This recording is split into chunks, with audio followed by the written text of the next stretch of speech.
आप BA third year के सभी स्टूडेंट्स का ऑनलाइन क्लासेज में स्वागत है। आप सभी जानते हैं कि आपके पहले पेपर का नाम अवधारणा एवं विचारधारा, मतलब कि concept and ism, concepts and ism. ठीक है, तो इसमें और आपके सेकंड पेपर है वो है लोक प्रशासन। ठीक है, लोक प्रशासन, पब्लिक एडमिनिस्ट्रेशन,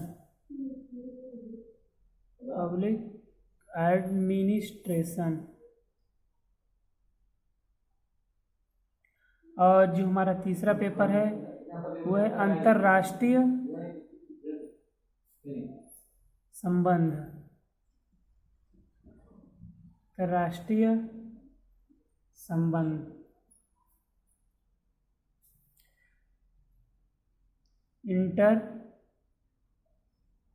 इंटरनेशनल रिलेशन। ठीक है, तो ये हमारे 3 पेपर हैं। अब इन 3 पेपरों में जो है हम पहले पेपर को देखेंगे अवधारणा एवं विचारधारा, तो जिसमें हम बहुत सारी चीज़ों को पढ़ेंगे। आप सब जानते हैं कि जो द्वितीय विश्व युद्ध हुआ था, द्वितीय विश्व युद्ध मतलब कि सेकेंड वर्ल्ड वार हुआ था, तो सेकेंड वर्ल्ड वार हुआ था हमारा 1945 में। ठीक है, जैसा कि आप सब जानते हैं 1945 हमारा सेकेंड वर्ल्ड वार हुआ था, विश्व युद्ध। ठीक है, और ये द्वितीय विश्व युद्ध था। ठीक है, द्वितीय विश्व युद्ध, इसमें द्वितीय विश्व युद्ध के पश्चात राजनीतिक विज्ञान में एक अभूतपूर्व परिवर्तन हुआ। जैसा कि मैंने आपको पिछली कक्षाओं में मैं बता चुका हूँ, तो द्वितीय विश्व युद्ध के बाद राजनीतिक विज्ञान में एक अभूतपूर्व परिवर्तन हुआ, और आज की आधुनिक राजनीतिक विश्लेषण के प्रवर्तकों ने यह एक विश्वास दिलाया कि जो परंपरागत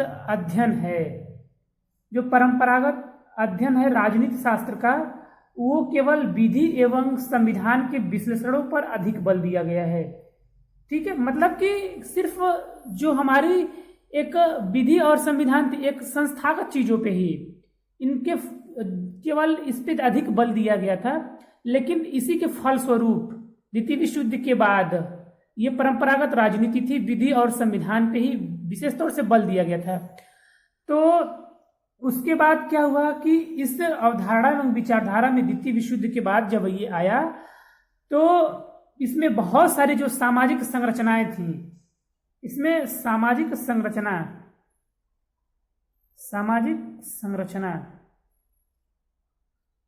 जैसा कि आपको मैंने इसमें बताया कि परंपरागत राजनीति में ये परंपरागत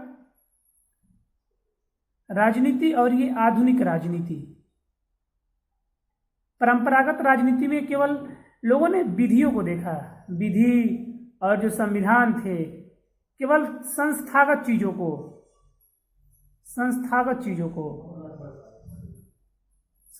को देखा, जबकि आधुनिक युग में सामाजिक संरचना में हमने बहुत सारी चीजों को, जिसके अंतर्गत इन चीजों को जो संचालित करते हैं, इन संस्थाओं को जो संचालित करते हैं, इनको जो संचालित करते हैं, इन विधियों को, संविधान को, संस्थाओं को, तो इनको चलाने वाले क्यों होते हैं? ये सामाजिक संरचना के लोग ही होते हैं।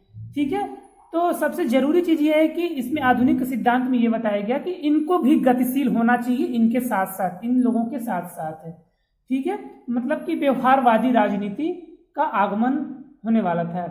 ठीक है, तो अब राजनीतिक विज्ञान जो है तकनीकों के द्वारा संस्थापित राजनीतिक कार्यकलापों से संबंध विधियों एवं सामान्यीकरणों के निर्माण हेतु भी कटिबद्ध है, और राजनीतिक विशेषण की जो ये नवीनतम अवधारणा है, यह आधुनिक विश्व में राजनीतिक व्यवहार के क्रमबद्ध अध्ययन का आह्वान करती है। यह बहुत सारे उपक्षेत्रों में बौद्धिक कड़ी को अपने भाषाओं में नए प्रतिमानों की अवधारणाओं के विकास से संलग्न है। जैसे कि इसमें हम देखेंगे अपने सिलेबस में, इस फर्स्ट पेपर में, कि जो हमारी अवधारणाएं हैं उसमें शक्ति एवं प्रभाव, इसमें बहुत सारी चीजों को पढ़ेंगे। शक्ति एवं प्रभाव, शक्ति, सत्ता, राजनीतिक विकास, प्रभाव, आधुनिकीकरण,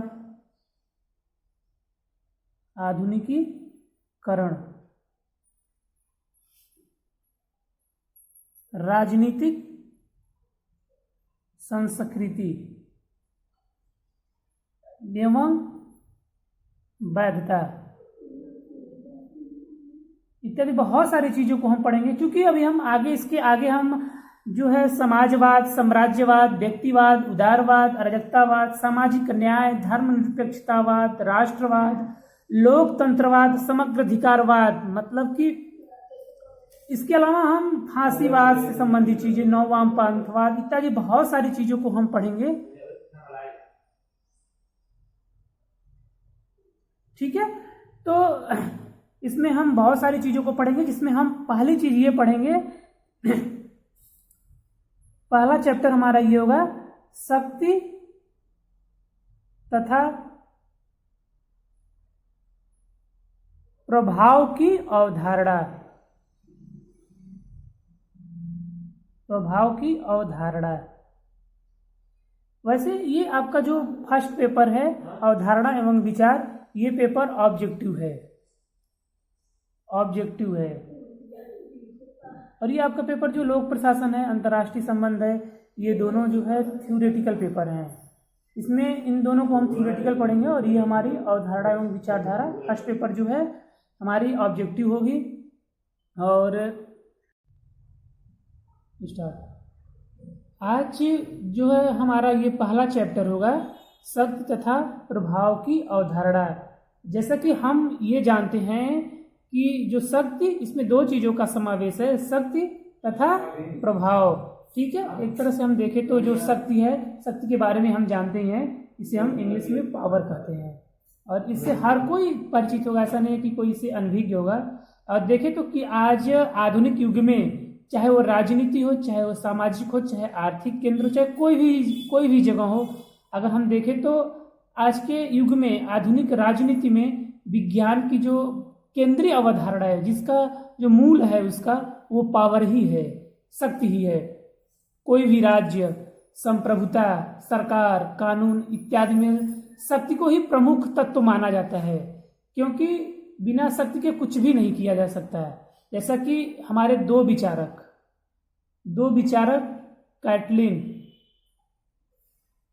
कैटलिन और दूसरे हैं लासवेल।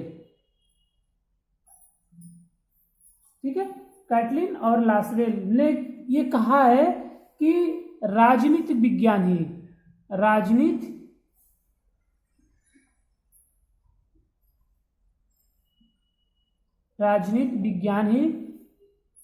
शक्ति का विज्ञान कहा है,